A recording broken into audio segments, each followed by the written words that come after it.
there are so many things now that give us community around it, that it helps us regulate our symptoms and therefore improve our quality of life as we're going through the inevitable journey of menopause. As a living, breathing human, you are someone, you know someone, or you love someone on the menopause journey. And I'm now on the other side of this myself, but I still have questions about how to stay healthy, mind, body, and spirit. All the questions there. Because it's more than just hormones. It's befriending your body. It's understanding the signs and acceptance of this beautiful aging process that we go through as women. And if this isn't you, this conversation is going to help you support those who are going through this journey. So I've invited my friend Erika Shannon-Hathaway on the show to have a little girl chat, answer your questions, and help you walk away from this conversation with a clear understanding of how you can embrace the change. Now, some of you tuning in might know Erika because we've spent some time together, a number of years on Daily Burn 365, that live streaming fitness show we were both on. But Erika, my dear friend, you have not only been in this fitness industry for close to 2 decades, you started making that womanly change yourself and said that you want to do more, not just for yourself, but for those you serve. Because you've been a coach as a fitness instructor for years, as someone who has been in this field for so long. And now as a certified menopause coach specialist, you are helping women pave a new way. So thanks for being here. This is so great. I really love that we're going to be talking about menopause.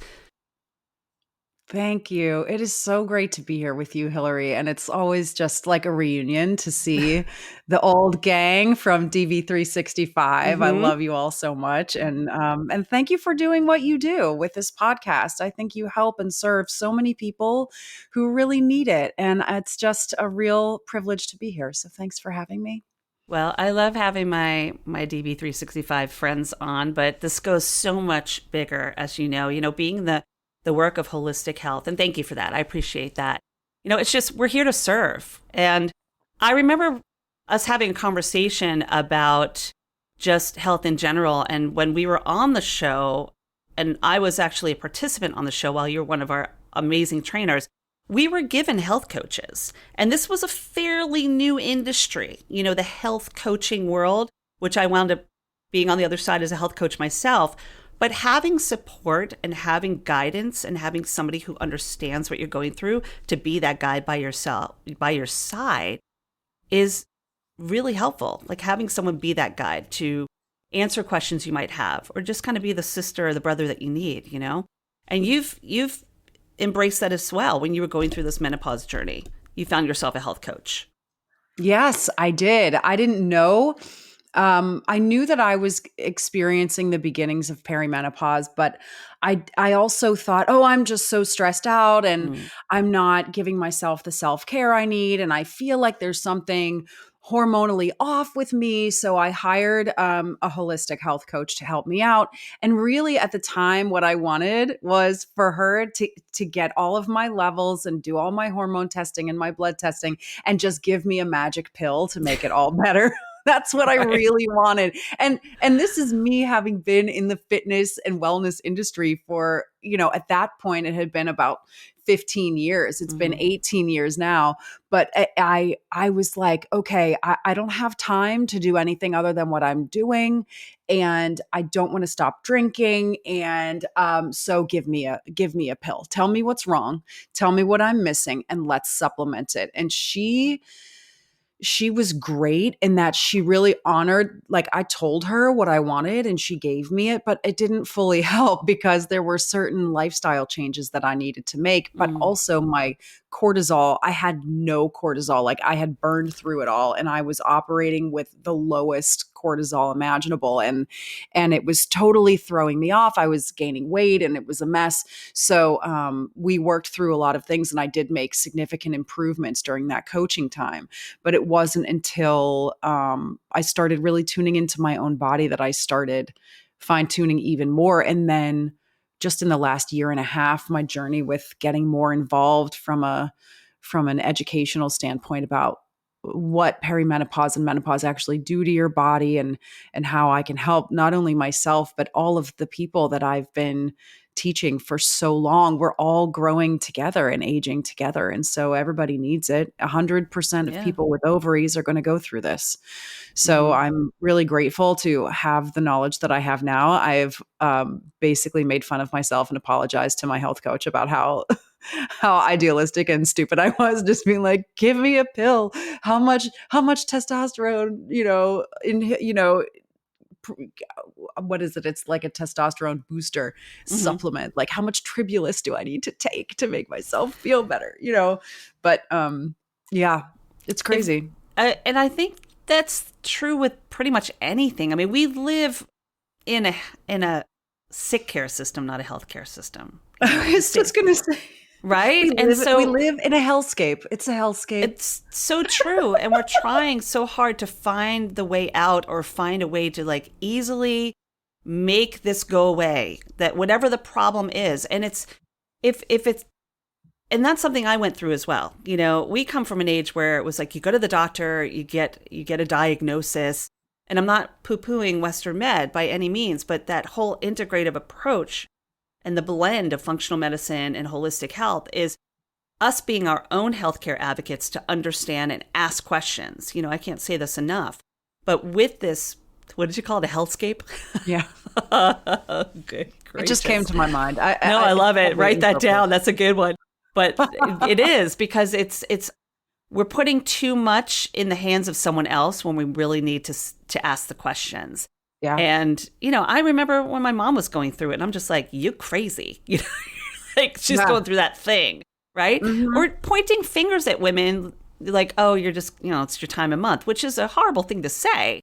But when we're going through this part of our lives, which I always say it's almost like puberty for adults. It I was is. just having, right? I was just having a conversation at my fitness facility with a number of women. And I said, this is like puberty, except we just have a better understanding. We have a fully developed brain, and we actually learn how to not react and respond to what's happening, Right. It's reverse puberty, really. Yeah. My Yeah. daughter is 11 and she is ramping up for major puberty times. And it is crazy to watch her go through that and see her hormonal changes happening in real time. And Mm. also, it makes me laugh at the timing of what most of us, if we have kids, if you're going through perimenopause and menopause, most likely one of your daughters or sons is going through puberty at the Mhm. same time. And it's just it's a hormone invasion in your house. But there are coping mechanisms. And I feel really grateful that I'm able to have conversations with my daughter about menopause and periods and women's health, stuff that Mm. my Catholic mom never had with me, not because she didn't want me to be educated in it, but because she had never been educated Mm. herself. And she even told me when she went through menopause, she didn't even know she was going through menopause because nobody talked about it. She said, I don't know. I just kind of went through it. I didn't complain. I didn't know that anything was really wrong. And now she said, she sent me something on Instagram the other day. She said, I have never seen so much about menopause in my life. And I said, I know, isn't it amazing? It's Yeah, amazing. it is. I Um, mean, I think for us and our generation going through puberty, it was, are you there, God? It's me, Margaret. yes, Right? which is Which, by the back. way, I love that movie. So good. I I took my totally, daughter. I felt myself there. I know. It Right? was so good. And, a health class, which everyone was giggling, which I'm sure kids still do. But here we are at this later stage in our lives, this next phase. And it's really, truly understanding who we are, how we're showing up, but also getting the support of those around us, whether it's your girlfriends, whether it's your spouse or your partner, Mhm. them understanding it. And also, like you said, having those conversations with your daughter where she knows where you are and you know Yeah. where she is. And it really creates a whole different sisterhood, doesn't it? It does, and it creates a better Yeah. relationship because this morning she was having a moment and she was like, "I hate my hair and it looks terrible," and la la la, like all morning she was just in a mood, and I just hugged her. I said, "I love you. Would you like me to plug in the straightener for you?" And she was like, "I love you too. Yeah, that'd be great. Thank She you." just needed to be heard. Just Yeah, needed to they be all heard. just We need to need be that heard, too. and so do we. Yeah. So do we. And it's wonderful that we are at this point where we can look at the latest research and where we can advocate for ourselves, like you were saying, with our doctors and our healthcare team. And we can even educate some of our healthcare providers about these things, because the studies that are coming out, the studies that they might have that come into the business, their industry with, are now outdated and debunked, such as the Women's Health Initiative from the late 90s and the early 2000s. And so it is our job to show up and know what is happening, to know what symptoms are actually symptoms of perimenopause. There are estrogen receptors in every major organ system in the body. And so it's not just hot flashes. And the majority of people don't know that. Mm-hmm. And so how lucky are we that we get to live in a time when we can log on to Instagram and see, oh my gosh, I'm not the only one having heart palpitations when I have a glass of wine. Or, oh my gosh, I didn't know that ringing ears were a symptom of perimenopause. I thought that that there was something wrong, that I had like a sinus infection or something. There are so many things now that give us community around it, that it helps us regulate our symptoms and therefore improve our quality of life as we're going through the inevitable journey of menopause. And knowing how to support that, which is Yes. huge, right?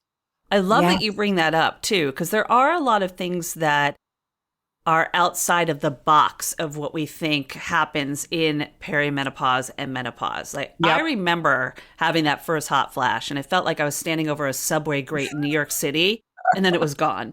And then 5 seconds later, I'm in a hot yoga class, and then it's gone. Like, that's what we think. That's ideally what we think when we are thinking about the menopause journey, but it is so much more. That brain fog that we were just talking about, right? That Yes. sets in. How do we support ourselves there? Moods, like our moods, behaviors, that's going to switch too, because something's going on with this vehicle of ours, right? Yes, So it's everything's going on at the same time. Our entire system is recalibrating Yeah. to survive without essential life-giving hormones in our bodies. And everything is affected by that. And the more that we can recognize it, name it, and know what to do to make ourselves feel better, it's just going to make everything better for us in the long run, which is why I love this work that I'm doing now as a certified menopause coach specialist. It's just so gratifying to help people. There are the pillars of self-care, right? There's exercise, there's nutrition, there's sleep. Sleep is a major component of being able to regulate your symptoms in menopause and perimenopause. And self-care, even what you do with havening, it is so important.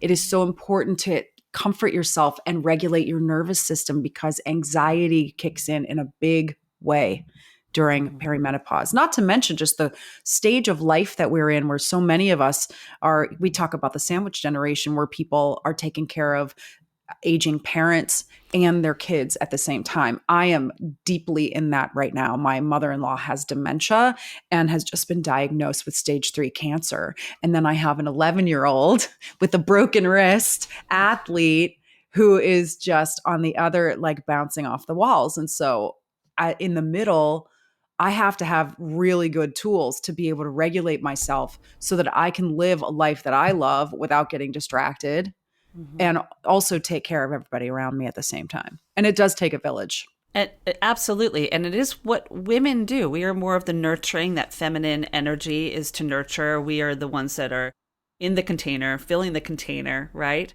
And it's really important to know how to support yourself so you can support others. And by the way, I appreciate you mentioning havening as one of those tools. There are many tools, right? There are many. Yes. But being able to self-regulate and self-soothe and for self-care is so imperative, no matter what it is. Like if it's taking a yoga class, if it's journaling, if it's just taking 5 minutes to step away from the chaos to bring that sense of calm, whatever it is really vital for your well-being holistically, the whole body approach. Yes, I agree with you. And I think that's something that a lot of people don't understand is when you are coaching someone, or even I was talking to one of my best friends from high school the other day, and she is in a major state of anxiety right now. She's also hormonally fully in menopause, but she's another sandwich generation person, and her husband's having some health issues at the moment.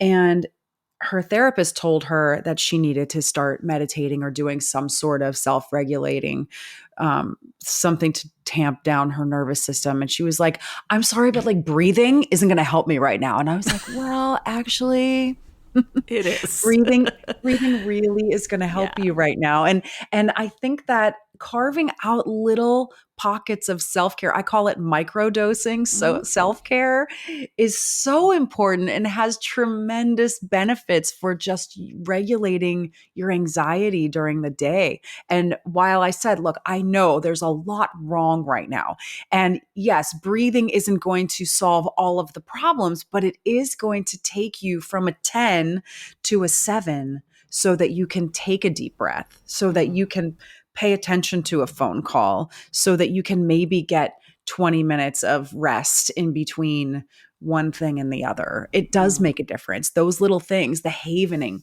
all of those things make a big difference. All it takes is 2 minutes to do anything to regulate your nervous system. It doesn't take, but we get in that, the brain gets hijacked, right? Yes. And the minute that happens, it's like going down this hill and the ball just keeps getting bigger. It's really having the mindset to say, wait, is this true? Is it helpful? Is it inspiring? Is it necessary? And is it kind when I'm saying that? Think method that we learn, to stop it and put the kibosh on it before it goes too far. So with you being a certified menopause coach, and there's not many certifications out there. So you're really like in it, Erika. And I want to bring attention to that, because while there are a lot of people talking about menopause, having this certification, having this knowledge is a level up. And I say that myself with my certifications. I know we're more than our elemental P's after our name, but there is something about this, so that if you aren't able to go to a doctor, there is somebody like an Erika out there that understands us more on a whole body approach level, That's right. I would love for you to share that, just so people have an idea.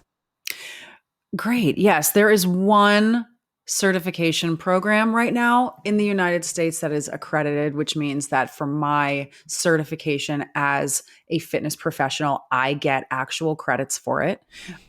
It is an evidence-based coaching program created by Molly Galbraith with Girls Gone Strong. And she is an incredible coach and has incredible programs.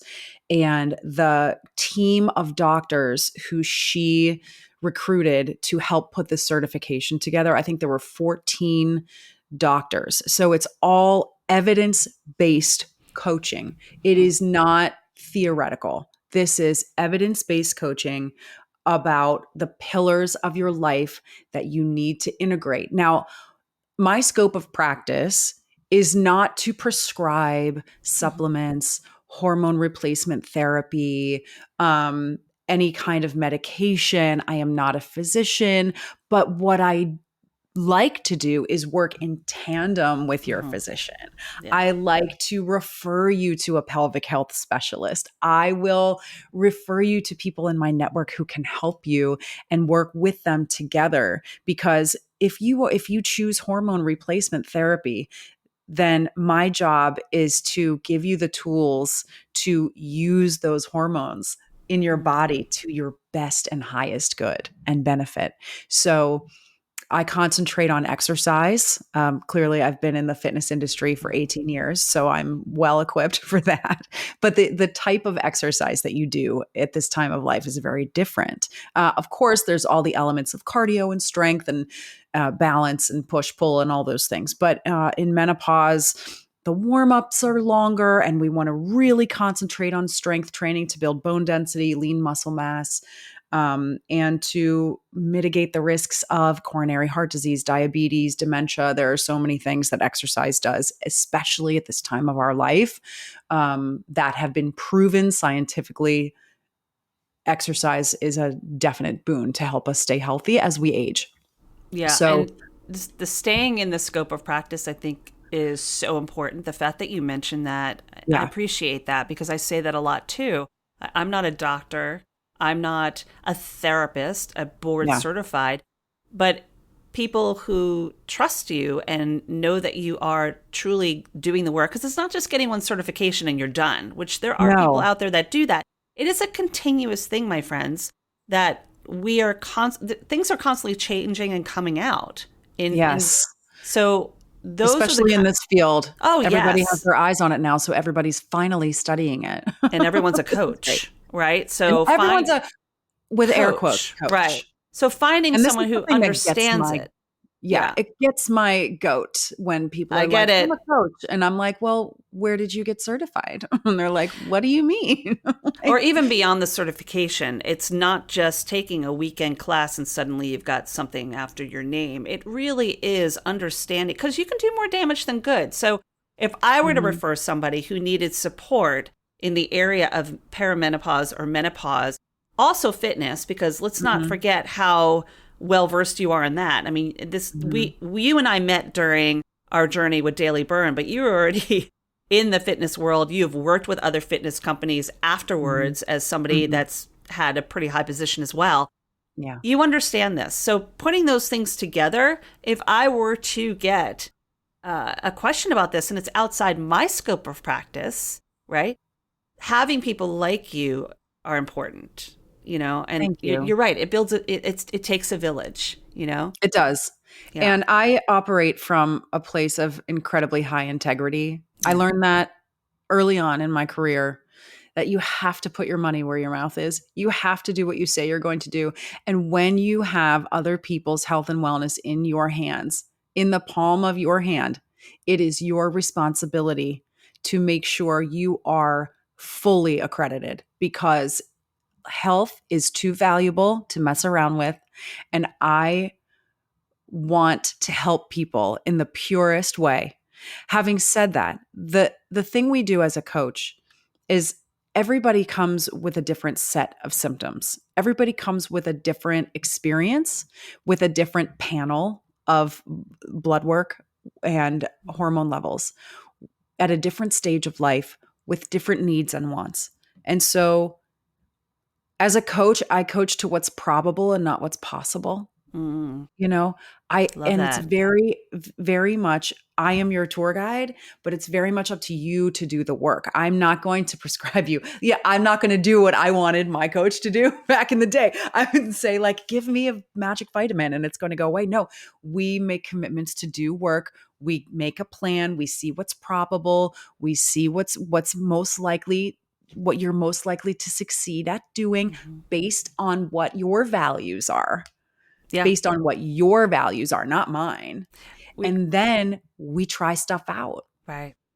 We We call try it stuff out. bioindividuality in the world of integrative nutrition, which Yep. is another great program for certification. But when I was going through the Institute for Integrative Nutrition, they coined this term bioindividuality, Yep. which means every person is different. Even if we are the same age, same gender, same life experiences, your vehicle, this temple of yours that no one else owns, is operating a little differently.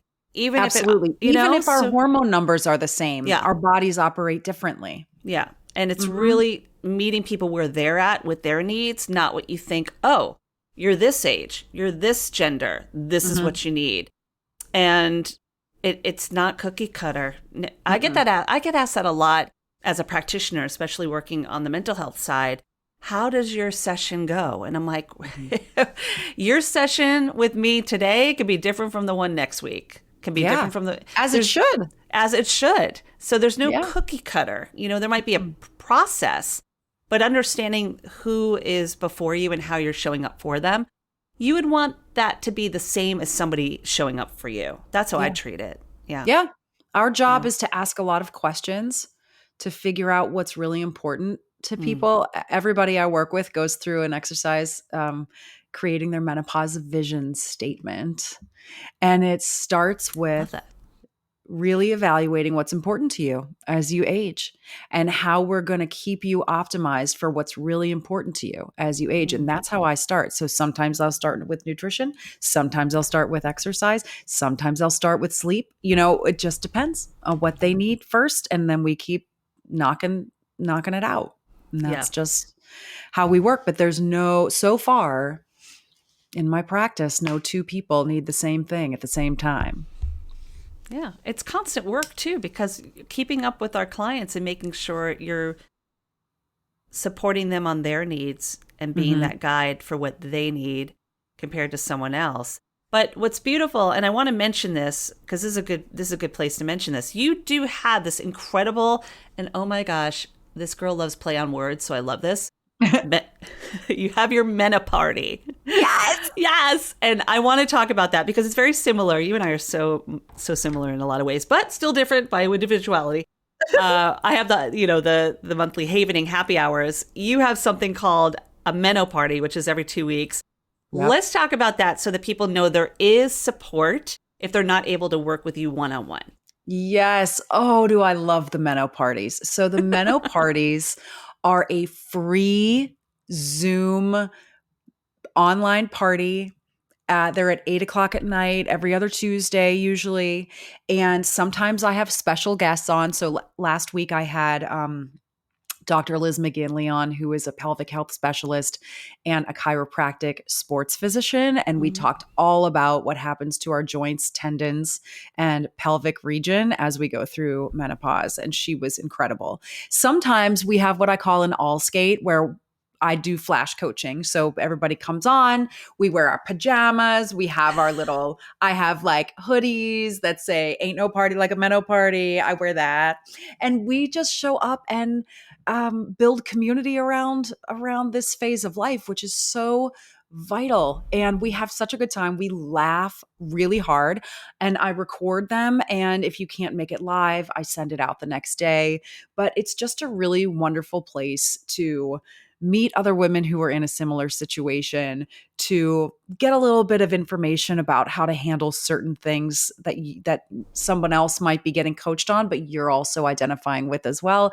And I have made sure every single session is free, no strings attached. There's no, you don't have to buy anything to get it. It's just you sign up and you are invited, and you're always invited, and you will forever and ever be invited. And we just laugh a lot. And sometimes it goes into, we talk about sex, we talk about sleep, we talk about stress, we talk about family drama, we talk about our kids and our parents, and we talk about dry eyes and ringing ears and palpitations and incontinence and peeing when you're doing jumping jacks and like thousands and thousands of things. But it's so much fun and always free. And it's really important to me because I really believe that putting a paywall behind vital information, I have a problem with that. And of course, I need to do it for certain offerings of mine because I do need to make a living.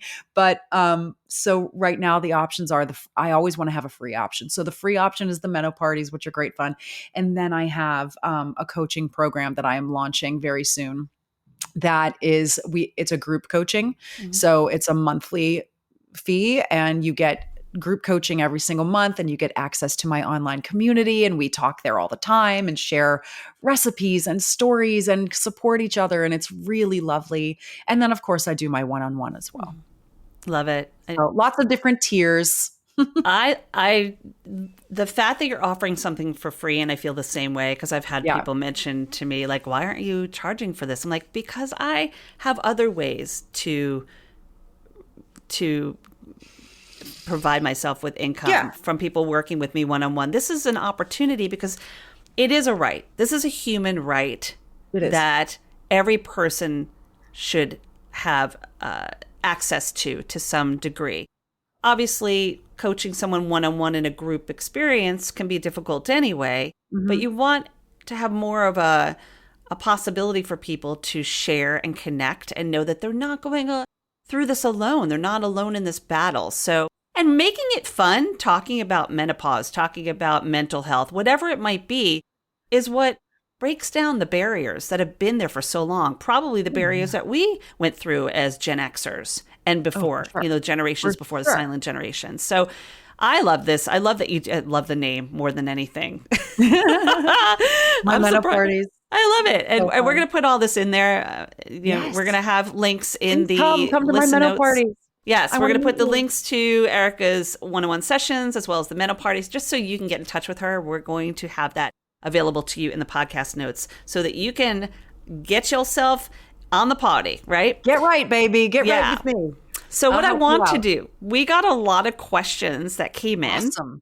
And as recent as I was just at my trainer and there were a bunch of girls asking me questions, I'm like, let me write it down. Some of them overlap because they are mainly the same questions that a lot of us have, but some are a little more specific. So let's just go to the questions. Are you ready for it? I'm ready. All right, let's do this. This is actually from Christine. She's from Michigan. And she did ask, that's your, right? Okay. I went to Michigan. Yes. You did go to Michigan. So Christine from Michigan says, what sort of exercise is best when you're in menopause? Or is it that any kind of exercise is good as long as you're doing something? Very good question, Christine. Great question. You want to try for 150 minutes of exercise per week. You want to get in a good amount of cardio, but not high intensity anaerobic cardio. You want to stay in that zone 2, zone 3 moment. So think power walking, put on a weighted vest and take a walk, go walk on an incline so that you get your heart rate up. I do a special strength training in my program, Move and Win, which is a little movement platform that I have and that all of my clients get for free, called Peripheral Heart Action. And Peripheral Heart Action is strength training, but it is formatted in a way that you alternate exercises between lower body and upper body with no breaks in between so that your heart rate stays up, because what you're doing is you're drawing blood flow to your upper body and then to your lower body and then back. And it goes and goes like that. So it actually keeps your heart rate elevated and therefore provides great metabolic value because you're burning calories longer throughout the day. So those are your cardio options. And then strength training, pick up the heavy weights.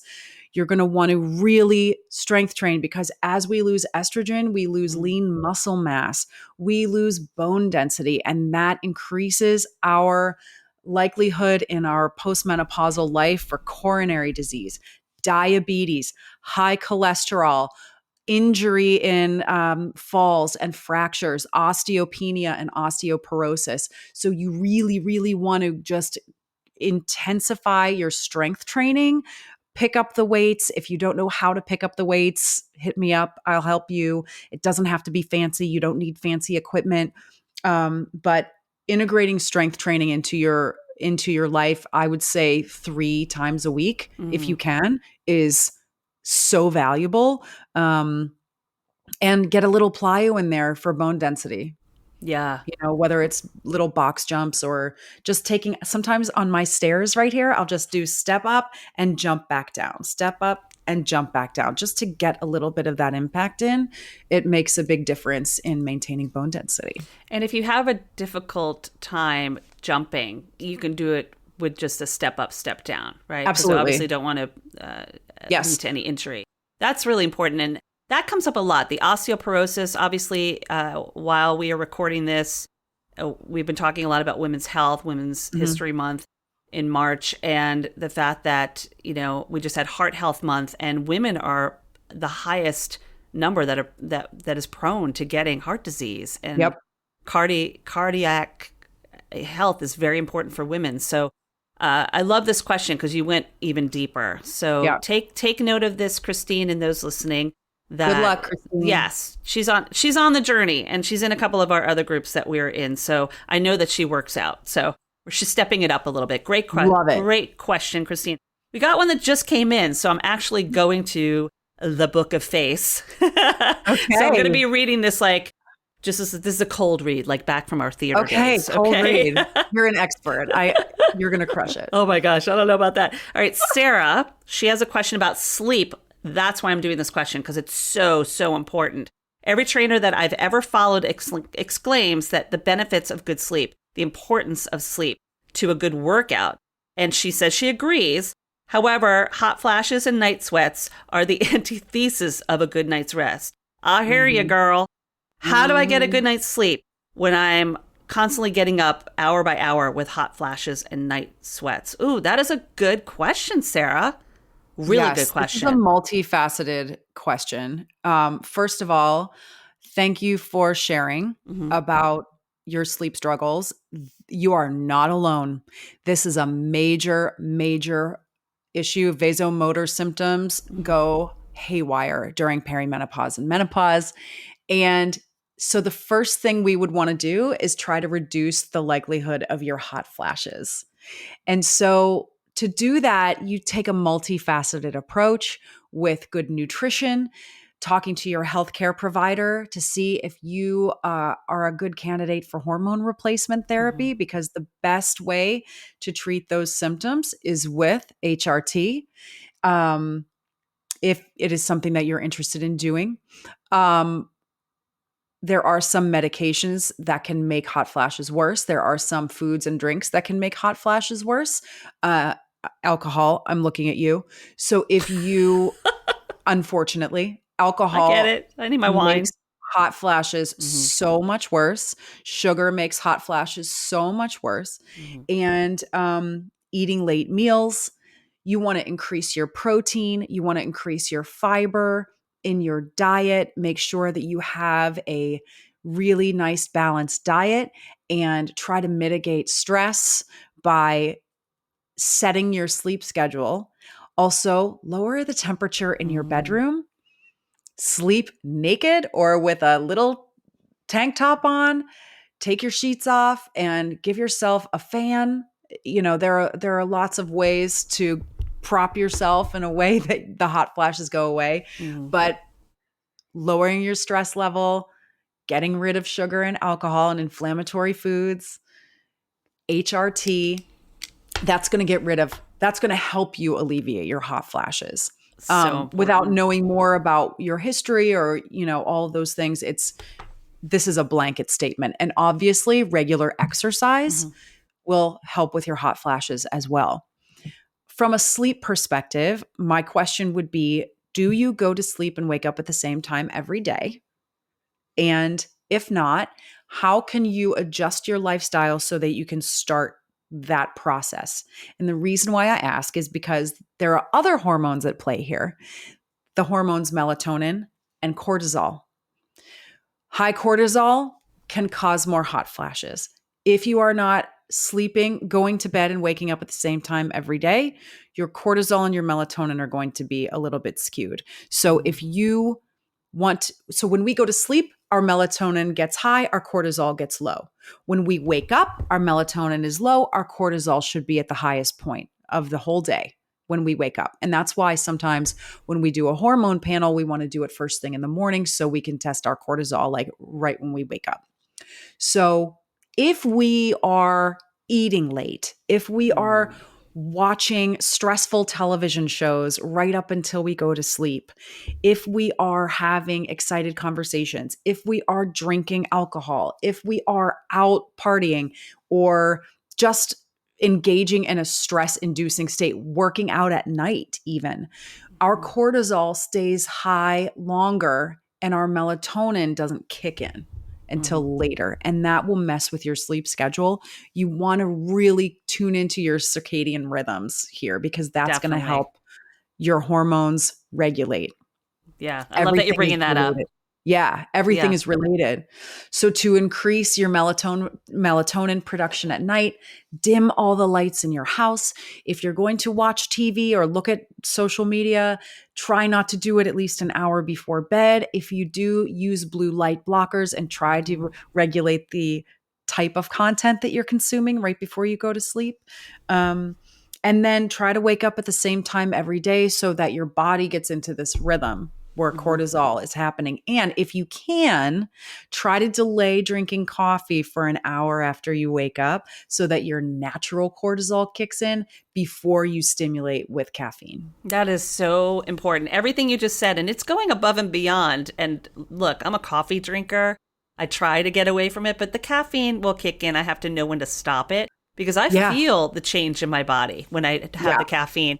And, also, I'm going to throw this in there. While you're listening to this episode, afterwards, after you have this amazing conversation that you're tuning into with myself and Erika, check out episode 140, because I did an entire episode on sleep with the sleep expert, Molly Eastman, on episode 140. So tune into this. That's what I'm talking about. We're all in this collective together, and it's giving you really valuable information that you can share. Because what made me think about that, Erika, is that you touched on the lights in the home. Yeah. Because we have all these bright lights in our home, and it doesn't allow us to come down.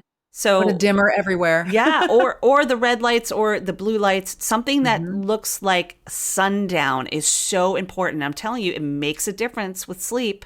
It really does. Because your body recognizes it as it's time to get ready to go to sleep now. That's correct. So anyway, Sarah, great question. Sarah's from Washington State. I love when we have people all over the country and the world. Appreciate that question. All right, we're going back home here. We're coming back to Joycey. This is from Jenny. Okay. Hi, Jenny. Jenny puts a little humor in her stuff. I know Jenny very well. Is it true that even after you go through menopause for 12 months, or you go through 12 months with no period, rather, you can still experience menopause symptoms like hot flashes? Absolutely. You can have symptoms of menopause for up to 10 years before and 10 years after. Menopause is defined as 1 day. Yeah. So menopause is marked when you go 365 days without a period. Once that day passes, you are post-menopause, and your symptoms can last well into your 60s. She's going to love the answer to that question, because I'm very sorry to let you know. Because she followed up. No, perimenopause can last 10 years. Yeah. Yeah. Yeah. I still cycle regularly, but my perimenopause symptoms are real life, honey. And my estrogen levels are low. My testosterone levels are low. I have no progesterone, but yet somehow my body temperature is going up and down. So I know I'm cycling. So because I don't get a period anymore, TMI, I had an endometrial ablation in 2019. So it's glorious. I haven't had a period since then. Again, it goes back to the vehicle, understanding your vehicle. Do I have enough oil and gas in this vehicle? What's going on? I have not had, and TMI, this we can share here. That's what this is all about. We can share. And by the way, Jenny had a little humor to that, because there is humor in the healing. And she said, I definitely want to sell my uterus ASAP because I'm done. Girl, I get it. She's like, eBay's, I get it. But understanding your body and being able to befriend it and understand what you're going through. And it's a process. I have not had one in 2 years. So like at that 1 year point, I'm like, oh, is this it? Like, are you there, God? It's me, Hilary. Full circle moment. I keep trying to find Margaret, but she's been so busy. So, understanding yourself is really important. So Jenny, listen, I hope that answers some of your questions. You got me, you got the community. And just keep listening to your body. Please don't sell your uterus on eBay. Yeah. I mean, if I could say something like quasi-serious about the idea of like wanting to sell your uterus on eBay, mine's for sale. No, I'm just kidding. If I could say something serious, it reminded me that in this period of life, there is a lot of grief. Yeah. Oh, yeah. And because yes, we do. We feel like our bodies have abandoned us. We feel like our bodies have turned against us. We are mourning that our bodies are not operating the way that they used to. We are mourning that we can't keep weight off the way that we used to, or that our sex drive isn't what it used to be, or that our skin is dry, or that our eyesight is going, or that our hair is thinning. We are grieving that we are past our reproductive years. We are grieving a lot of things. And so it's really important to acknowledge that. Like, yeah, we joke about like, yeah, I'm done. Like somebody just come in and take it all, but careful what you wish for, right? Because that's such a good point, Erika. And it is grief. It is loss. And when we really show up for ourselves and realize this is a process of what we're going through, and you even mentioned it, like really understanding this beautiful process of aging. There's going to be bumps and bruises just like there are in every stage, every decade of our lives. But the grief of not being able to have children, I hear that one a lot in session, or just, even if you didn't want children or have children, which I didn't, it's the idea that biologically I can't. Mm-hmm. It's something being taken from us. Mm-hmm. And so, yeah, looking at it as grief is something that allows us to show up for ourselves. And for many women in this phase, in this age, we have kids that are leaving the nest. Yeah. So that's another piece of grief because then the child is gone. Your main focus for the last 18 years is gone. And all of a sudden you're like, well, now I'm all washed up. Like, what am I going to do now? You know, and that's where we really have an opportunity to lean into the newness of this phase of our life and the possibility and really lean into that persona of being this wise, wonderful, full woman who, or person with ovaries. We don't want to discount our lovely and wonderful trans friends. We want to be really able to be grateful for this transition. And that is really hard sometimes. So that's another hard. one of my really big goals is to help people embrace and love a postmenopausal life. Yeah. Yeah. And, you know, you hit the nail on the head. It makes me think a little bit about my hug it out method, which is about in the healing. You have to have the humor. You have to be able to understand what you're going through personally and have gratitude for self, the HUG. And once you have that, you're able to better show up for yourself, better show up for others. So just hold space for yourself, my friends. You know, this is a beautiful process that we're going through together, or have been through, or will go through, or you know somebody, like I said at the beginning of this conversation, will know somebody who is going through it. So even if it isn't your journey, somebody is going through it that you know. So show up for them. Trauma to triumph. Trauma to like triumph, girl. You know it. All right, we have one more question. Thank you for that question too, Jenny, and just for us going further into it. Yeah. Lily in California. Oh, girl. You and I were just talking about this, Erika. Brain fog. What? It's my battle. Oh, God. That's all she wrote. She wrote, brain fog is my battle. What the heck can I do? Oh, God. Brain fog is the worst. Brain fog is the worst. I'm experiencing a lot of brain fog today, actually. And I told Hilary before we went live, I'm really afraid that I'm going to lose my train of thought and that my brain is going to like exit the building.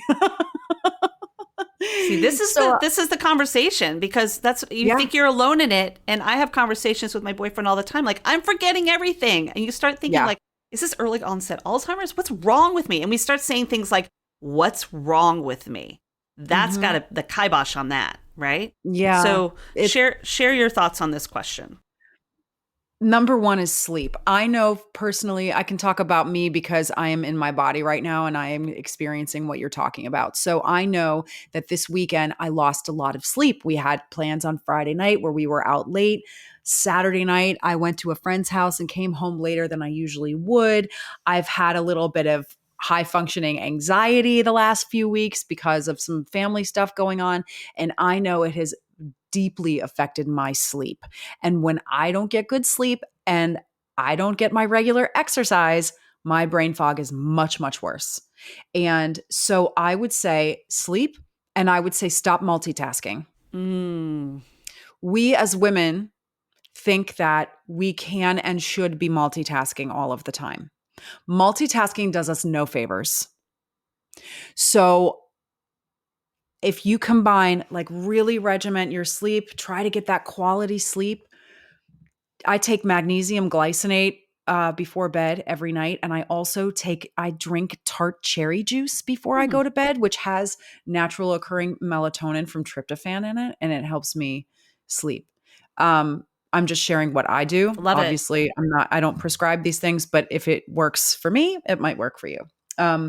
But when I try to multitask, just turn off your phone. Don't go on social media. Don't get that like monkey brain situation going on. It's not going to help you right now. Go get some fresh air, take a walk, get the blood flowing in your body, and get some sleep. That's, for me, what helps me almost immediately.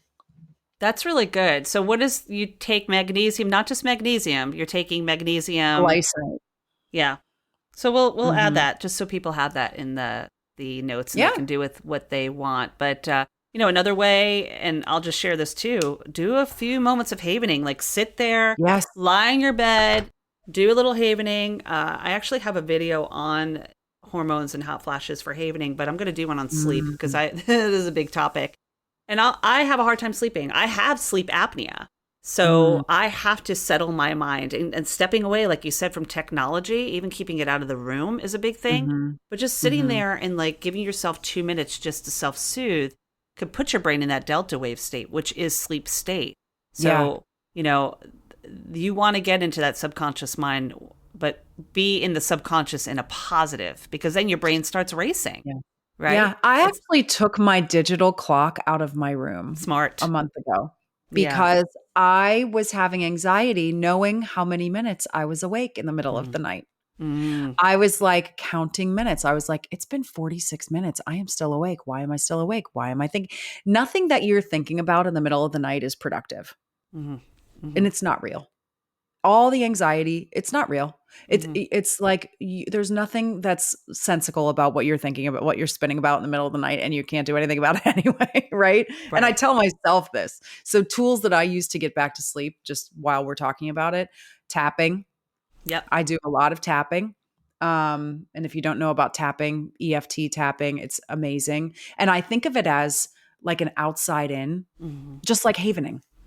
Tapping and havening are the same in that they're both psychosensory approaches. That use touch, you don't put your mind to it. It's not like meditation where you're like, clear your mind. It's like, I'm going to tap here. I'm going to tap here. I'm going to tap here and here and here and here and here. And it's going to regulate your nervous system, just like havening. I'm going to touch my hands. I'm going to touch my face. I'm going to give myself a little something, and it's going to soothe myself, like self-soothing tactics. Yes. And I also listen to sleep hypnoses. Yes, we talked about that when we were chit-chatting. Hypnosis is great. I'm a certified hypnotherapist, and it's been helpful for me to learn from, well, again, like the certification, right? But going even deeper and listening to, there's so much content out there, my friends, on YouTube. Find the ones that are legit and tap into it, because it can actually really be helpful, the sleep hypnosis. Yes. Just make sure you bookmark them so you don't have to go searching YouTube at 2:00 in the morning, because that's not going to help you. Because then then your brain is in a whole, that's a whole different, that's actually really good. I use the Aura app, AURA. They have great sleep hypnoses. Great. Love that.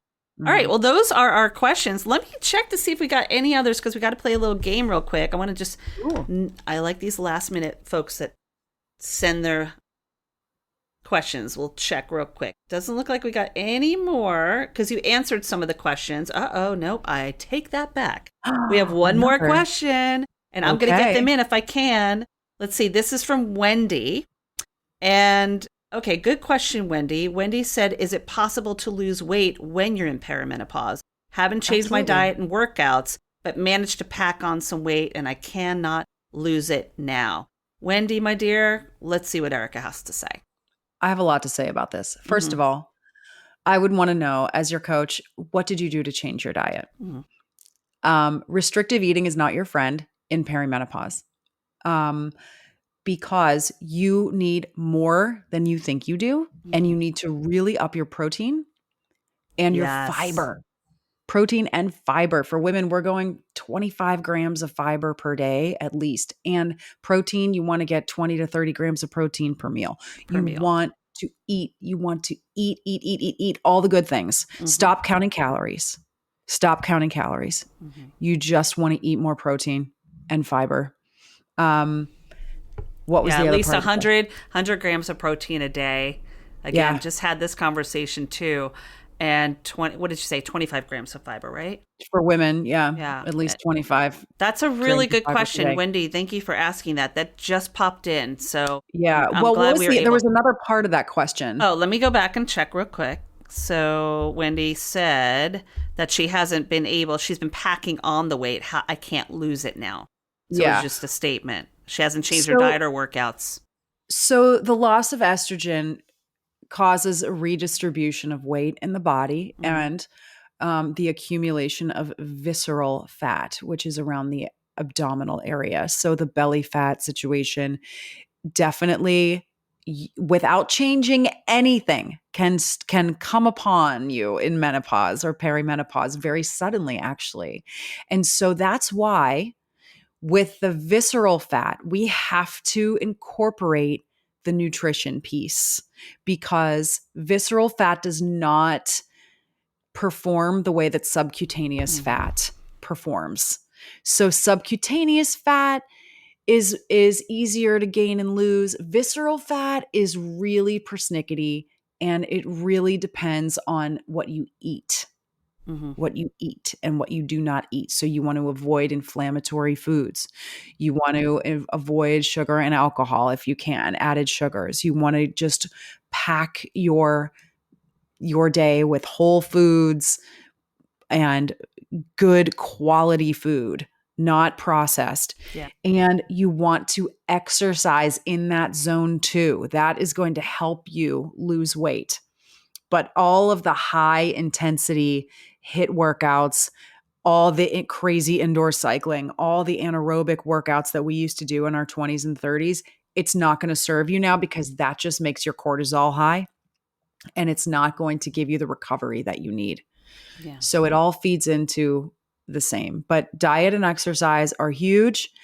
Stop dieting, stop counting calories. And we grew up, I mean, I'm Gen X. We grew up with this restrictive diet mentality of you have to count calories. You can only have 2,000 calories a day. And then we over-exercise to compensate. None of that is going to work for you now. We have to completely reprogram our minds to live differently in these bodies, because these are different bodies than they were in our 20s and 30s. Yeah, Wendy, I get you. I was a kid that went to, well, we called it fat camp, which just putting shame on us right there. But I went to a camp that was counting calories and making sure it's calories in, calories out. Get this amount. You can't work out like you did when you were 13 or 14 or 15 or even 20. Just the movement, like Erika said, the 150 minutes a week, that's 30 minutes a day, 5 days a week, right? Doing the weight-bearing exercise and really being mindful of the amount of protein. Actually, just have as much protein as possible, you know? I mean, really. Like, there's really no limit. Just eat as much protein as you possibly can. There's just so much that your body will absorb and process. But if you go over, you're fine with that. And then getting that good source of fiber. Because again, taking care of our heart health is really important as well. So these little tips will be helpful for you, Wendy. You are supported. Know that you can find support. You got it, girl. So those are some great questions. And thank you to everybody that submitted. Now let's play a little game with Erika. Oh, dear. All right. As we close things out, Hilary loves to do a game called Rapid Fire, where I actually mention a word that you brought up during this conversation, and you come back with the first word that comes to mind. Oh, shit. Okay. Love it. There's so many times I think it would be better to do this at the beginning, but no. Let's close it out on a high note. Just the first word that comes to mind. First word that comes to mind. I will throw out some words that you have said. Just come back with the first word, like boom, boom, boom. Let's do it. And I know this is going to be really great because you have brain fog. All right, here we go. Hormones. Complicated. Sleep. Essential. Period. Sucks. Menopause. Long haul. Self-care. Self-care, you said? Mm-hmm. Necessary. It's one word. It's hyphenated. Sugar. In limited quantities. That's more than one word. That's okay. No quantities. No judgment. Sorry, in limited quantities. Fine. We'll put hyphens in between it. Yeah. Midlife. Privilege. Fitness. Cornerstone. Brain fog. Sucks. Scary. Brain fog is scary. It is a little scary. But again, understanding where you're coming from helps, right? And woman. Powerful. Yeah. I had to end it on a high note. Look, we're going through stuff. Ladies and those who identify as tuning in, we're going through stuff. Guys and those who identify as and are tuning in, we're going through stuff. So we are going. We just have to support each other. Alone. Yeah, we're not alone in the battle, you know. And this is a part of life and change, and it's not always pretty. But No. understanding yourself is what empowers you, right? This And goes back. finding the glimmers in it, finding the humor, finding the community and the camaraderie, Yeah, and attending a Menoparty. and coming to a Menoparty. Again, Yes. we're gonna put everything in the link of the podcast notes. But I want to give you a moment, Erika, to share a final note. What are your final thoughts with those tuning into Hilistically Speaking? Well, first of all, thank you, Hilary, for having me. It is just so great to see you. And I love what you're doing with your podcast. I think it's so important. Thank you. And it's such great quality content, quality everything. So thank you for letting me be a part of it. I think as a closing, I would just say, hang in there. You are not alone. There are resources out there for you. All of your feelings are real and valid, and all of your symptoms are real. And while we might not be able to fully alleviate them all, and while we will never be able to go back to what we were, we are all able to become something so much wiser and live a full and gratifying and beautiful life in menopause. Beautiful. Love that. What a beautiful share. Thanks, Erika. This has been great. Love you dearly. I'm so I glad love that you you're too. on this journey. And I don't just mean the menopause journey. I mean the journey of supporting yourself and others. So it's great having you. Thanks for being here. Thank you. Okay, Sunshines, your questions have been answered. And listen, if you want to take it a step further, there is no time like the present to check out one of Erika's Menoparties. They are free. They happen every other week. It's a chance to come together as a community and talk about some of these topics. So I would say check the links in the podcast notes of this episode to find out more about the Menoparties, how to work with Erika one-on-one, or even just connect with her on social media or her website. And listen, we also talked about the importance of self-care, did we not?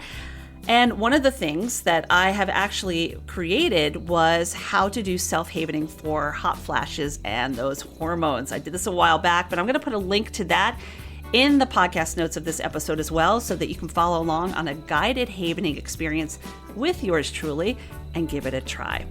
And listen, if you found this episode helpful, do me a solid, leave a rating or review wherever you do your listening, whether it's on Apple Podcasts, Spotify Podcasts, or even on YouTube or any of the other platforms that we are on, which we are on all of them. And leave a message, because make sure you're also downloading and subscribing, because then that allows others to find this episode or this podcast in general, and it's paying it forward. So do yourself a favor, do others a favor, and do me a favor.